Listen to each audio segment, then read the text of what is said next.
It's Tuesday, February 19th. In an encounter that was ongoing at the time of publishing this report, 4 army men, Major Vibhuti Dhondial, Havildar Shioram, Sepoy Ajay Kumar and Sepoy Hari Singh, were killed in action in Pulwama. The Deputy Inspector General of South Kashmir was also injured in the gun battle. A top Jaish-e-Mohammed commander, Abdul Rashid Ghazi, alias Kamran, was killed in the encounter. 2 other Jaish terrorists were also shot dead. The encounter began following a coordinated search operation jointly launched by security forces in the Pinglena area of Pulwama. Meanwhile, Pakistan on Monday recalled its High Commissioner to India, Sohail Mahmood, for what the country's Foreign Office spokesperson called consultations, as tensions escalated following Thursday's suicide bombing in Pulwama that killed 40 CRPF personnel. On Friday, Sohail Mahmood was summoned in New Delhi by Foreign Secretary Vijay Gokhale, who had launched a strong protest against the attack. Amid India's efforts to blacklist Pakistan as a country tolerant of terror organizations, Saudi Arabia signed MOUs to the effect of $20 billion with the country, signaling a continuation of the country's long-time alliance.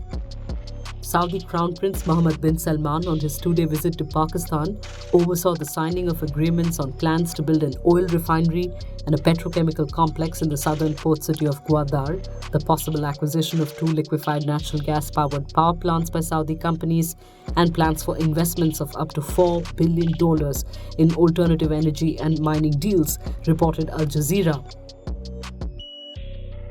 We've been brotherly country and friendly country to Pakistan. So we believe that Pakistan gonna be very, very important country in the coming future. And we want to be sure that we are part of that. The deals come at a crucial time for cash-strapped Pakistan, which has been negotiating a bailout of over $10 billion from the International Monetary Fund. The prince's visit was delayed by a day, giving rise to speculation that Saudi Arabia had called off the visit post the Pulwama attack in India. However, he arrived on Sunday. A formation of JF-17s and F-16 planes escorted his planes from the time it entered Pakistani airspace. He was given a 21-gun salute and, in a break from tradition, escorted personally by Prime Minister Imran Khan. The Crown Prince arrives in India today and will hold talks with Prime Minister Modi and Petroleum Minister Dharmendra Pradhan. At a time when India is trying to leverage international opinion to isolate Pakistan and renew efforts to get the UN Security Council to declare Jaish-e-Mohammed chief Masood Azhar a global terrorist, the joint statement of Saudi Arabia and Pakistan appeared to undermine India's position. It will also be interesting to see how India reacts to the Saudi Foreign Minister Abdel Al-Jubair's reported statement that our objective is to try to de-escalate tensions between the 2 neighboring countries and see if there is a path forward to resolving those differences peacefully. The Reserve Bank of India on Monday announced the Central Board's decision to transfer an interim dividend of 28,000 crore to the government. This is the second successive year that the RBI will be transferring an interim surplus. The dividend could help the Modi government meet its fiscal deficit targets. The dividend payout will also help fund pre-election SOPs announced in the budget. The centre's reported demand for higher dividend payout in the past is one of the points of difference between former RBI Governor Urjit Patel and the government that led eventually to his resignation in December last year. The controversial Sterlite plant in Thoothukudi, Tamil Nadu will stay shut. The Supreme Court on Monday set aside the National Green Tribunal order that allowed for the reopening of Vedanta's Sterlite copper plant. The apex court held that Vedanta is free to approach the Madras High Court with its plea for reopening the plant. In May 2018, the Tamil Nadu government had ordered the permanent closure of the plant following protests that turned violent, leading to the death of 13 people in police firing. Here's a brief look back at the Sterlite row.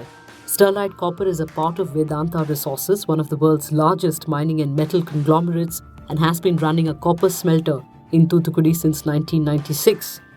For 2 decades now, activists have accused Sterlite of contaminating the air and water in the region. The Environment Ministry classifies copper smelters as red, meaning they release the highest level of hazardous industrial waste. And if Sterlite were to have gone ahead with its plan to double capacity, the project would become the world's largest smelter located in a densely populated urban area. The smelter's main pollutants are sulfur dioxide and particulate matter, which locals claim had begun to affect their health, causing breathing disorders, skin diseases, heart conditions, and cancer, among other health problems. The standoff between the Puducherry government and Lieutenant Governor Kiran entered the 6th day on Monday as talks scheduled for Sunday were cancelled. Puducherry Chief Minister V. Narayanaswamy has accused Lieutenant Governor Kiran of continuous acts of high-handed dictatorship. Narayanaswamy has asked the Lieutenant Governor to change her, quote, style of undemocratic day-to-day governance.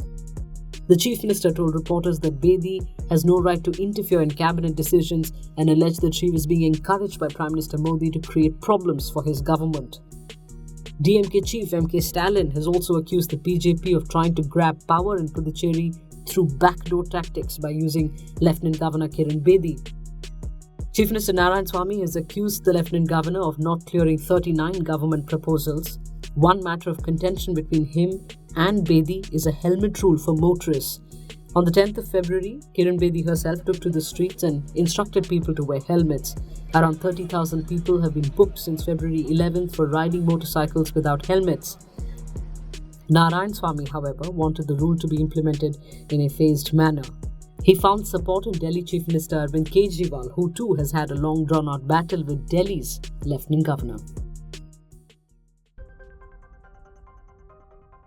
About a week since this video of 4 men ruining the ruins at Hampi went viral on social media, the miscreants were taken back to the World Heritage Site and made to re-erect the pillars. The 4 who put up a video of themselves dislodging a granite pillar in the courtyard of the ancient Vishnu temple behind the elephant stables at Hampi were also fined 70,000 rupees each by a court in Hospet, Karnataka. The maximum punishment for the act is either imprisonment of up to 2 years or the payment of a fine of up to 1 lakh rupees. Now in ruins, the center of the Hindu Vijayanagara Empire between the 14th and 16th century, Hampi was a wealthy, prosperous city on the banks of the Tungabhadra. It isn't just the European Union. Brexit seems to have divided the British Labour Party as well. 7 Labour MPs resigned from the party yesterday, saying they will sit as a new independent group. The resignations follow the MPs' dissatisfaction with Labour Party leader Jeremy Corbyn's handling of the Brexit issue and party leadership's refusal to get behind calls for another Brexit referendum. Speaking for the others, erstwhile Labour MP Chuka Omuna said they had taken the first step and urged Labour MPs and members of other parties to join them in building a new politics. Following the resignations, Corbyn expressed his disappointment. Though the quitters are only a fraction of the party's 256 lawmakers, the split is the biggest since 1981, when 4 senior Labour members broke away from the party over then-leader Michael Foot's policies, forming the Social Democratic Party. 28 Labour MPs defected to the SDP in just its first year. For now, the announcement of a new party remains unclear. ITV political correspondent Paul Brand summarised their stance, saying they were centrist, had no leader yet, and were clearly anti-Brexit. Love your morning fix? Help support our journalism. Subscribe to Scroll Plus using the link in the description.